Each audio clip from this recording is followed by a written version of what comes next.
yaitu mereka menipu Allah. Mereka menipu Allah, padahal sesungguhnya Allah menipu dirinya. Mungkin kita melihat ke diri kita menipu Allah, kita menipu Abah. Gimana ceritanya? Contoh, orang-orang yang menipu Allah, dia beribadah, tapi hakikatnya bukan beribadah kepada Allah, tetapi dia ingin dilihat orang, ingin ria kepada orang. Ini adalah munafik gitu ya. Karena apa? Dia menipu Allah, padahal tujuannya bukan karena Allah, tapi karena manusia. Ketika zikir, mohon maaf gitu, nauzubillah ya. Kita kalau seandainya banyak jemaah lagi manakib rajin, la ilaha illallah, serius sekali. Ketika kita tidak banyak orang, zikir kita sedikit. Ini munafik gitu ya. Ketika kita pakaian rapih untuk ibadah sholat kita, ketika kita di depan orang, manakiban, khotaman, khusyuk banget. Ketika sendirian, kita nggak khusyuk. Ini munafik gitu. Ketika kita dengan ketemu dengan ikhwan banyak, merasa kita adalah murid Abah, kita paling ikhwan, paling keikhwanan. Tetapi ketika jauh, sendirian, kita lalai sholat. Ini munafik. Di depan orang banyak, sesama ikhwan, sholatnya awal waktu. Karena Abah memerintahkan sholat awal waktu. Ternyata ketika dia sendirian di rumah, tidak banyak ikhwan, tidak ada yang melihat, dia sholatnya dilalai-lalaikan. Ini juga munafik gitu. Kenapa? Dia menipu Allah. Ketika dia depan banyak orang amaliyahnya, tahajudnya, isroknya, istiazahnya gitu ya, duhanya, rawatibnya, khotamanya, ba'da maghribnya, itu sangat ketat. Ketika sendirian, wah di sini ternyata apa? Dia mulai berkurang. Ini juga munafik. Masya Allah. Kita ini koreksi buat kita sendiri. Jangan-jangan itu ada di diri kita. Berarti kalau masih ada, inilah kita masih punya sifat munafik. Artinya apa? Betul-betul alasan terkuat kita untuk bagaimana dawam zikir, perbanyak zikir, karena kita mempunyai sifat munafik gitu. Tor ya. Pada kesempatan malam hari ini saya akan tabaruk kitab Fadlul Syuhur yang terakhir yaitu huruf ba wa amal ba'u fi hadas syahri al baroah. Di dalam bulan Rajab, ba yang huruf yang terakhir ba adalah al baroah. Al baroah ini artinya baro atau minan nifak, artinya terbebas dari nifak. Lianna Rasulullah sallallahu alaihi wasallam wa ashabahu yubara'una minan nifaqi wa amaruna an nabara'a minhu. Nabi Muhammad SAW dan sahabatnya adalah orang-orang yang telah terbebas dari sifat nifak dan memerintahkan kepada kita semua untuk terbebas daripada sifat nifak. Faqala sallallahu man aktsara dzikrullah faqad bari'a minan nifaq. Barang siapa yang berzikir kepada Allah, maka terbebas daripada nifak. Nifak ini adalah sifat dari orang-orang yang munafik. Hadis ini kalau kita melihat di Masjid Pondok Pesantren Surilaya di Nurul Asror itu ngajeblak jelas tentang nifak, munafik. Artinya ini menjadi perhatian khusus bagi kita, guru kita, Abah Anom, Abah Aos, terlebih Abah Aos di dalam kitab Fadlul Syurnya membahas bab tentang munafik, tentang nifak. Jadi munafik itu orangnya, nifak itu perbuatannya. Apa itu munafik? Ini penyakit hati. Penyakit ya hati yang ada mungkin saja di antara kita, termasuk saya, adalah masih memiliki sifat-sifat munafik. Sehingga kita terus belajar zikir, memperbanyak zikir, agar terbebas daripada sifat munafik. Karena munafik ini sesuatu yang luar biasa. Penyakit hati yang kita betul-betul harus dibebaskan. Kemelekatan kita idealnya bukan dengan sifat munafik. Kemelekatan kita idealnya dengan sifat-sifat Allah. Sifat-sifat baik. Tetapi menjadi persoalan ketika kita tidak terbebas. Artinya kita melekat dengan sifat-sifat munafik. Nah, sifat munafik ini apa sih? Kalau saya artikan munafik itu adalah dibuat-buat, pura-pura, pencitraan. Nah, itu munafik gitu ya. Saya mengartikan dengan bahasa yang mudah, munafik itu adalah dibuat-buat, pencitraan, atau tadi dibuat-buat, pencitraan gitu ya. Sehingga apa? Sehingga kita mendapatkan sifat-sifat munafik.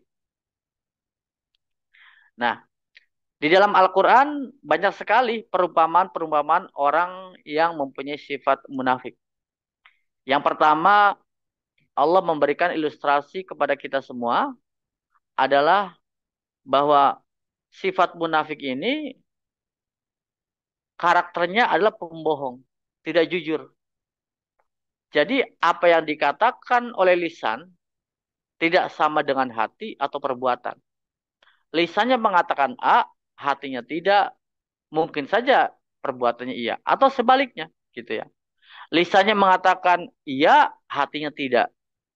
Lisannya tidak, hatinya iya. Itu namanya sifat munafik. Kizib, berbohong. Maka kita mesti jujur. Lawan daripada orang munafik adalah jujur. Nah, kejujuran ini menjadi penting. Bagaimana kejujuran ini betul-betul dalam keadaan apapun bersama siapapun. Bagaimana Rasulullah mencontohkan kepada kita dalam hikayat-hikayatnya, beliau sangat jujur. Maka yang pertama ada siddiq. Beliau itu siddiq amanah tabligh fatona. Jujur. Seperti kita di dalam torikoh kita. Masya Allah. Abah Awas menunjukkan kepada kita kejujuran yang sebenar-benarnya. Contoh saja, dengan tidak kita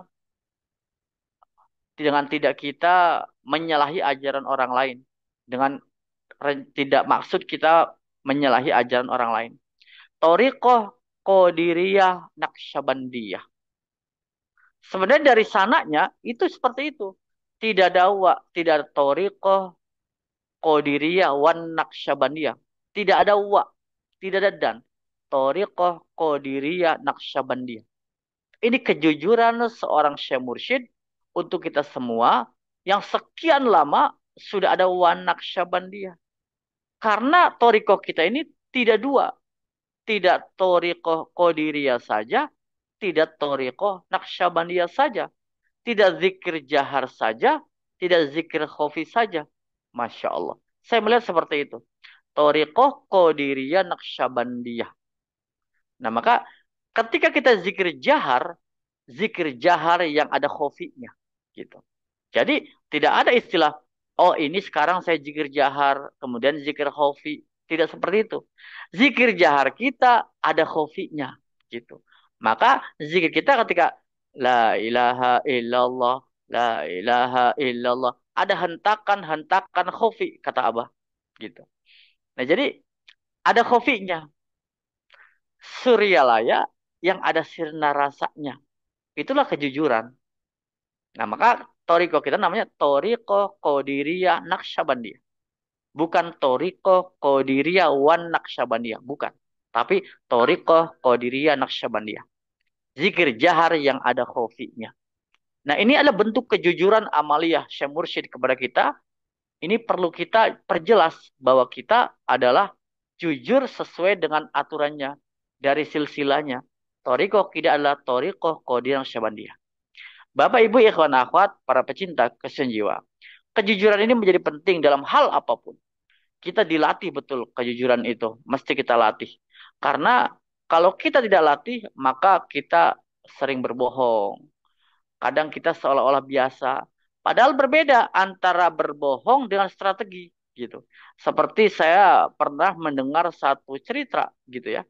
Dari seorang guru saya waktu saya ngaji, cuman saya lupa referensinya. Beliau bercerita bagaimana mengajarkan Rasulullah kepada kita semua kejujuran yang luar biasa. Ketika itu Rasulullah sedang menghadap ke sana. Ada orang lewat ke depan Rasulullah, si fulan. Kemudian yang kedua ada si fulan lagi. Yang fulan pertama rupanya dikejar oleh fulan yang kedua. Si fulan kedua ini kalau kita sekarang mungkin bawa golok lah gitu. Ingin apa? Ingin membunuhnya gitu. Nah, ketika melewati Rasulullah, si fulan kedua ini bertanya, "Ya Rasulullah, apakah engkau melihat si fulan?" Bayangkan ibu bapak ikhwan akhwat. Andai kan Rasulullah mengatakan, "Saya melihat fulan tadi lewat," yang terjadi apa? Rasulullah mengarahkan orang untuk si fulan pertama akan terbunuh gitu. Tapi kalau Rasulullah mengatakan saya tidak melihatnya, maka yang terjadi apa? Rasulullah berbohong.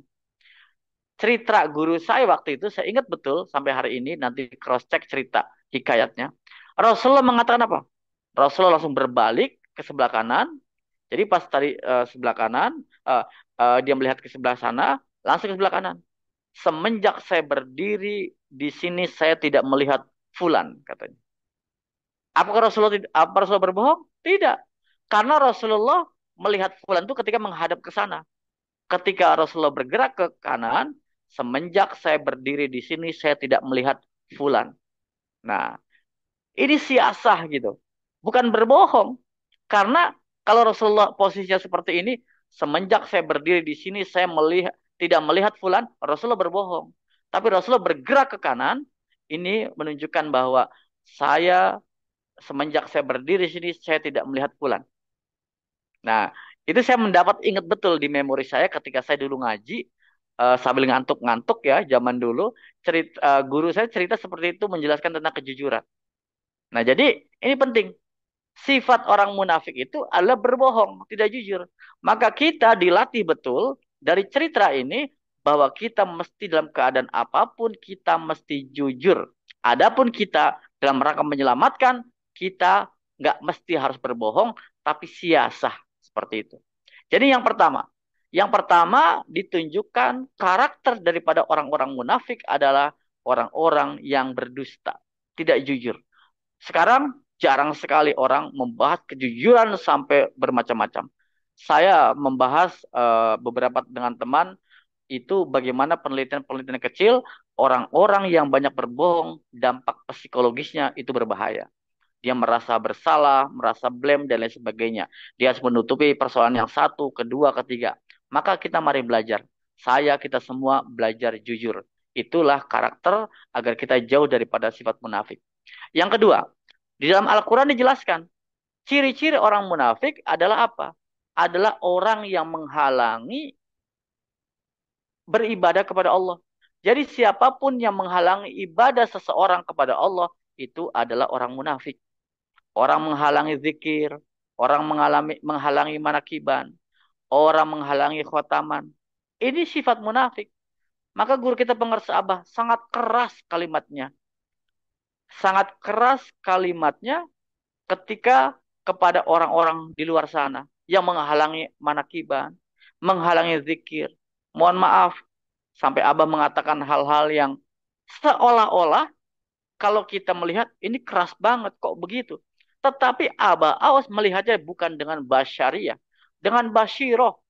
Abah sudah melihat di luar sana, di sekeliling kita semua, wajah-wajah orang yang kelihatannya ini ganteng, hebat, keren, karismatik, tapi sebenarnya adalah, mohon maaf, ini tikus, ini buaya, gitu ya, ini katak, gitu kan, ini hewan apa, begitu kan, kambing, ada sapi, karena diperlihatkan, ditampakkan perbuatan-perbuatan munafik itu di mata Abah, di guru kita. Kalau kita tidak bisa melihat orang keren hebat dengan basyar kita, dengan basyariah kita, dengan mata kita, panca indera kita. Tapi Aba Awas melihat dari basyirohnya. Makanya kalimatnya kalimat satohat. Kalimat-kalimat langsung melihat. Ini adalah dajjal, ini adalah ini. Istilahnya ini adalah binatang, hewan, dan sebagainya. Karena melihat secara basyiroh karakter orang-orang munafik di luar sana. Karakter orang-orang munafik di sekeliling kita yang menghalangi orang berzikir kepada Allah Subhanahu wa taala. Yang menghalangi orang beribadah kepada Allah. Yang menghalangi orang dalam rangka mendekatkan diri kepada Allah. Inilah orang-orang munafik gitu. Nauzubillah gitu ya. Jadi jangan sampai kita ini di sekeliling kita, tetangga kita, saudara kita ada yang sampai menghalangi itu. Nah, kalau ada yang menghalangi, nah inilah salah satu karakter daripada orang-orang munafik yang punya sifat nifak. Ini yang kedua. Yang ketiga, contoh orang munafik sudah banyak diceritakan di dalam Al-Quran apa? Yaitu mereka menipu Allah. Mereka menipu Allah padahal sesungguhnya Allah menipu dirinya. Mungkin kita melihat ke diri kita, kita menipu Allah. Kita menipu Abah. Gimana ceritanya? Contoh, orang-orang yang menipu Allah, dia beribadah, tapi hakikatnya bukan beribadah kepada Allah, tetapi dia ingin dilihat orang, ingin ria kepada orang. Ini adalah munafik gitu ya. Karena apa? Dia menipu Allah, padahal tujuannya bukan karena Allah, tapi karena manusia. Ketika zikir, mohon maaf gitu, nauzubillah ya. Kita kalau seandainya banyak jemaah lagi manakib rajin, la ilaha illallah, serius sekali. Ketika kita tidak banyak orang, zikir kita sedikit. Ini munafik gitu ya. Ketika kita pakaian rapih untuk ibadah sholat kita, ketika kita di depan orang, manakiban, khotaman, khusyuk banget. Ketika sendirian, kita nggak khusyuk. Ini munafik gitu. Ketika kita dengan ketemu dengan ikhwan banyak, merasa kita adalah murid Abah, kita paling ikhwan, paling keikhwanan. Tetapi ketika jauh, sendirian, kita lalai sholat. Ini munafik. Di depan orang banyak, sesama ikhwan, sholatnya awal waktu. Karena Abah memerintahkan sholat awal waktu. Ternyata ketika dia sendirian di rumah, tidak banyak ikhwan, tidak ada yang melihat, dia sholatnya dilalai-lalaikan. Ini juga munafik gitu. Kenapa? Dia menipu Allah. Ketika dia depan banyak orang amaliyahnya, tahajudnya, isroknya, istiazahnya gitu ya, duhanya, rawatibnya, khotamanya, ba'da maghribnya, itu sangat ketat. Ketika sendirian, wah di sini ternyata apa? Dia mulai berkurang. Ini juga munafik. Masya Allah. Kita ini koreksi buat kita sendiri. Jangan-jangan itu ada di diri kita. Berarti kalau masih ada, inilah kita masih punya sifat munafik. Artinya apa? Betul-betul alasan terkuat kita untuk bagaimana dawam zikir, perbanyak zikir, karena kita mempunyai sifat munafik gitu. Torikoh kita ditunjukkan ketika kita di depan Abah secara fisik. Torikoh kita ditunjukkan ketika di depan ikhwan-ikhwan. Tetapi di luar itu kita merasa malu. Kita merasa tidak berani menunjukkan keikhwanan kita. Ketorikohan kita. Ini juga munafik gitu. Menipu Allah, menipu Abah gitu. Padahal sesungguhnya kita yang ditipu gitu oleh Allah. Nah, disinilah ibu bapak, ikhwan akhwat, inilah menjadi alasan terkuat kita kenapa kita zikir kita harus banyak. Jahar kita yang ada khofinya harus banyak. Jadi kalimatnya zikir jahar yang ada khofinya gitu ya. Ini kalimat apa? Zikir jahar yang ada khofinya itu harus banyak gitu. Kenapa? Karena kita masih memiliki sifat-sifat munafik gitu. Nah, jadi munafik itu bisa jadi untuk orang lain. Bisa jadi juga untuk diri kita sendiri gitu. Kita ibadah, kita menyembah Allah hanya ingin dilihat orang gitu. Hanya ketika kita sama-sama bareng-bareng. Padahal Abah Aus itu sudah menunjukkan kepada kita semua, Masya Allah ya.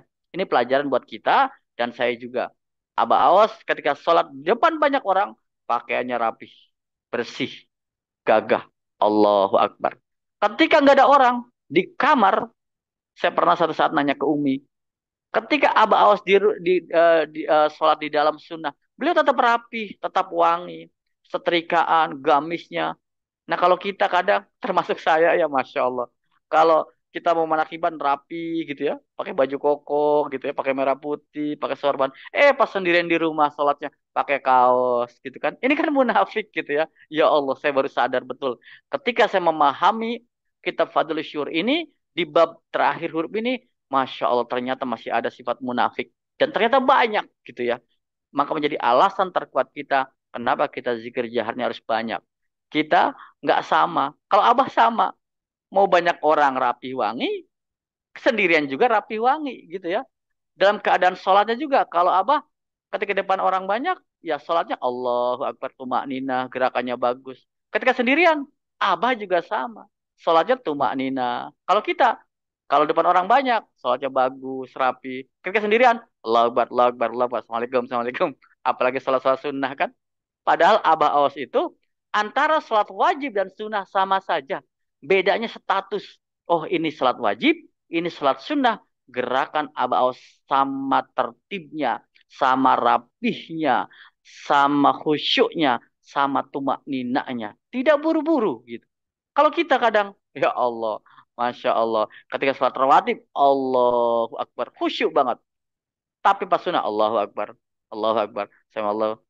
masih seperti itu. Itu juga lumayan kata Abah. Alhamdulillah gitu ya. Tapi kita mesti tingkatkan lebih jauh. Kita berusaha untuk sedikit demi sedikit sama sholat kita. Mau sholat sunnah ataupun sholat wajib. Sama-sama gerakannya, khusyuknya, tumaninaknya, mindfulnessnya. Itulah yang diajarkan Abah. Agar apa? Agar kita tidak menjadi pribadi yang punya sifat nifak atau munafik. Nah, Masya Allah Bapak Ibu, ikhwan akhwat para pecinta kesucian jiwa, ternyata betul ya kalau kita telaah di dalam kitab Fadhilus Syuhur ini, munafik itu tidak hanya untuk orang lain, ternyata diri kita juga banyak kepura-puraan, banyak pencitraan. Makanya yang paling banyak munafik itu kapan? Ketika mohon maaf, pilkada begitu ya, pilpres gitu ya. Orang-orang ikut manakiban khusyuk, sudah menang, selesai. Semua pada alim, semua pada pakai peci kopiah, semua calon-calon pada berjamaah. Seolah-olah alim betul, ibadahnya bagus betul, keikhwanannya. Tapi ketika selesai, bubar semua. Ini kan pencitraan. Ini kan kepura-puraan gitu. Dibuat-buat. Artinya apa? Ya munafik. Makanya ketika kata apa? Yang paling banyak munafik masa di mana pilkada. Semua orang mengalami pencitraan agar apa? Seolah-olah masuk golongannya. Kita lihat banyak. Ketika Manakiban, didatangin orang-orang yang punya kepentingan menjadi pemimpin. Manakiban ikut, Khotaman ikut, dan lain sebagainya. Tetapi ketika itu selesai, maka bubar. Inilah munafik. Dia menipu Allah. Dia menipu Syekh Mursyid. Hakikatnya sebenarnya dia sendiri yang ditipu oleh Allah dan Syekh Mursyid. Naudzubillah min dalik. Bapak Ibu, ikhwan akhwat, itulah lagi-lagi alasan terkuat kita kenapa kita harus terus zikir jahar kita yang banyak, zikir jahar kita yang ada khofinya, zikir kita zikir torikoh kode syurialaya yang ada sirna rasanya. Bismillah, agar kita semua sama-sama terbebas daripada sifat munafik, sebagaimana Abah gambarkan di dalam kitab Fadlul Syuhur, di huruf yang terakhir di bulan Rajab, yaitu baroah al-baroah, yaitu baro'atu minan nifak. Amin ya Allah ya Rabbal Alamin. Karomah barokah abawas untuk kita semua. Senantiasa kita semua pelan-pelan dibimbing oleh Abah, diistiqomahkan sampai kita terjauh pelan-pelan sedikit demi sedikit terjauh daripada sifat-sifat munafik. Amin ya Allah ya Rabbal Alamin. Al-Fatihah. A'udzubillahi minasyaitonirrajim. Bismillahirrahmanirrahim. Alhamdulillahirabbil alamin arrahmanirrahim maliki yaumiddin. Iyyaka na'budu wa iyyaka nasta'in. Ihdinas siratal mustaqim siratal ladzina an'amta 'alaihim waladdallin. Amin. Terima kasih, mohon maaf demikian yang bisa saya sampaikan. Wassalamualaikum warahmatullahi wabarakatuh.